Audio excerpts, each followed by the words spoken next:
Command or cultivate. The mindset your managers choose could be costing you millions or making you millions. Hi, I'm Stacey Granata, experimental psychologist and founder of DX Collective, a digital experience management development company. We equip your managers with mastery of the mindsets, processes, and frameworks to cultivate innovation. Our mindsets have impact. Let's look at two variations of mindset managers can bring to the table. One can drive disengagement and a dependent workforce, while the other fosters motivated, high-performing teams. I know the mindsets to cultivate motivated, high-performing teams because I led experimental operations at NASA, and we adopted the mindsets, frameworks, and processes that I'm passionate about equipping others with today. So what are the two mindsets? One is commanding, the other cultivates innovation. So let's start with the commanding mindset. I was listening to a podcast and a CEO said something interesting. He said, sometimes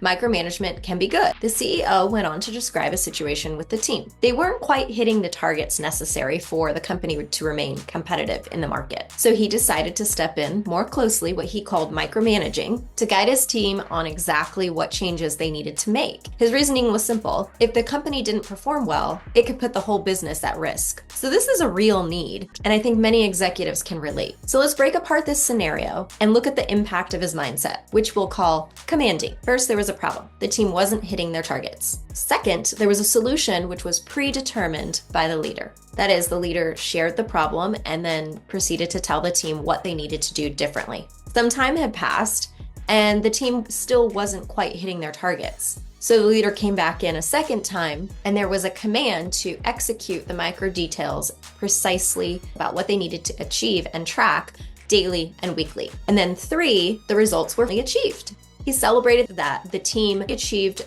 the outcomes he needed, and so therefore, micromanagement can be good.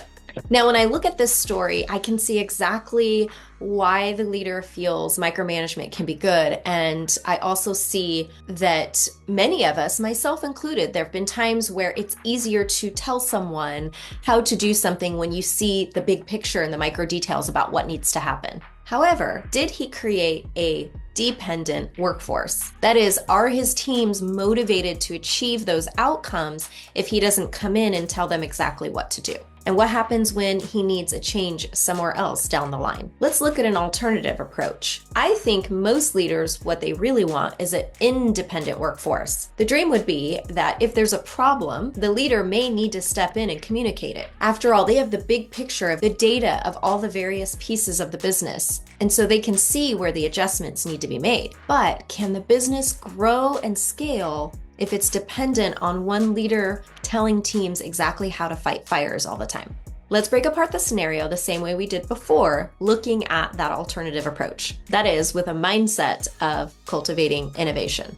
So first, let's say the team isn't hitting their targets.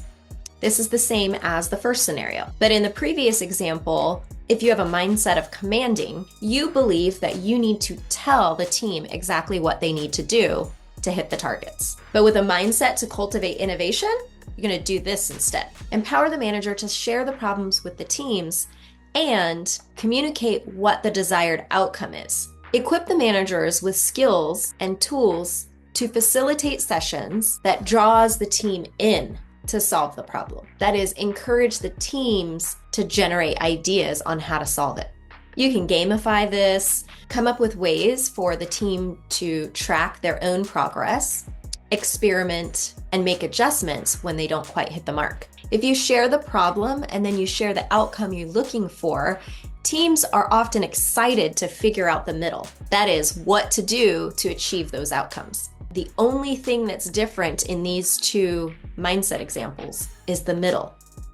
They both started with a problem, and they both ended with a particular outcome. The difference is, do you command or tell people what to do, or allow them room to try to figure it out for themselves? When we allow our teams to solve problems, it creates a sense of self-efficacy.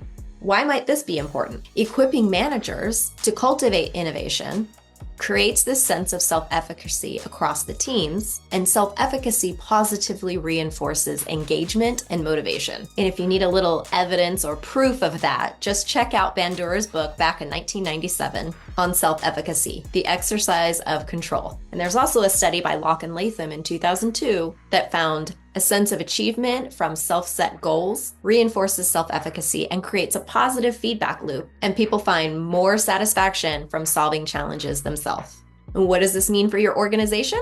Your managers are cultivating engaged, highly motivated teams. Second reason why the mindset of cultivating innovation is effective is because it fosters a sense of independence and initiative taking on teams. They actively aim to overcome challenges as opposed to disengaged teams who become dependent on others to solve problems and tell them what to do, which is an outcome from a commanding mindset.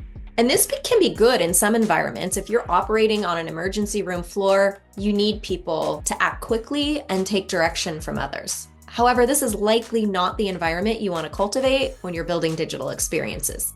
Lastly, with a mindset of cultivating innovation, you build trust. You build trust with your team, because when we engage the team and pull them in and ask for help when we have a challenge, it shows people we value them by giving them the opportunity to actively participate in solving problems you have. This directly impacts your business by creating highly engaged, motivated teams. So that's what I've got for you today. Remember, next time you have a challenge or a problem in your business, and if you want to cultivate engaged, high-performing teams, the best way to do that is with an innovation mindset. Instead of telling people how to solve a problem, create the space and opportunities for them to ideate with you. I'm Stacey Granata, experimental psychologist and founder of DX Collective.